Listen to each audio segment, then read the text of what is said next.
اللہ کے خزانوں سے لینے کا راستہ پاؤنڈ نہیں، ڈالر نہیں ہے، تجارت نہیں ہے۔ اللہ سے لینے کا راستہ میرے نبی کا طریقہ ہے۔ تجارت میں ہو، زراعت میں ہو، جاب میں ہو، کھیتی باڑی میں ہو، میرے نبی کا طریقہ ایک مسجد کا ہے، نماز۔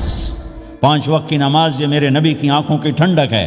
5 وقت کی نماز اس امت کی شان پہچان ہے، اور اللہ تعالیٰ نے پہلی امتوں پر اتنی بڑی مشقت ڈالی کہ ان کی نماز مسجد کے علاوہ کہیں نہیں ہوتی تھی، مسجد میں ہی ہوتی تھی۔ ہمارے لیے کتنی آسانی کر دی، جاب میں ہے مصلی بچھا نماز پڑھ، چلو مصلی بھی کوئی نہیں، زمین دیکھ اس پر کوئی گندگی تو کوئی نہیں ہے، بس زمین بھی تیرے لیے پاک ہے، چل نماز پڑھ۔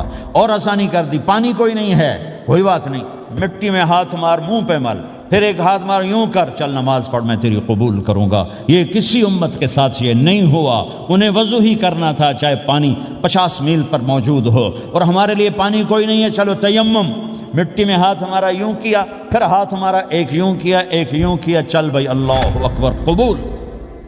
عمار بن یاسر رضی اللہ تعالیٰ عنہ سفر میں تھے، ان کو نہانے کی ضرورت ہو گئی، نائٹ فال ہو گیا، تو انہوں نے سوچا کہ ویسے تو آدمی کو وضو کی ضرورت ہوتی ہے تو خالی منہ پہ ہاتھ مارا اور یوں کونیوں تک، لیکن مجھے تو غسل کی ضرورت ہے، تو خالی اس سے تو کافی نہیں ہوگا۔ تو انہوں نے کپڑے اتارے، اکیلے تھے، ریت کے اوپر کبھی یوں لیٹے، کبھی یوں لیٹے، کبھی یوں لیٹے، 3-4 دفعہ یوں یوں اور یوں رول ہوتے ہوتے پھر انہوں نے نماز پڑھی۔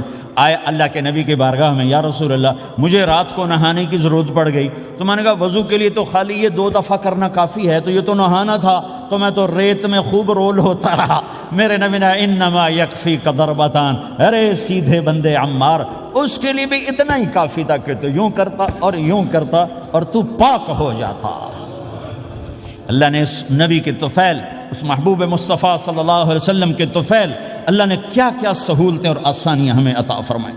پھر نماز 4 کی 2 رکعت کرتی، کہ تم مسافر ہو 2 پڑھو، روزے میں سفر میں روزہ معاف کر دیا، بعد میں رکھ لینا، قضا کرنے کا حکم، بالکل چھوڑنے کا نہیں، اور کہا کہ بھائی مریض ہو چھوڑ دو، مسافر ہو چھوڑ دو، اور نماز 2 رکعت کر دو، سنتیں چھوڑ دو۔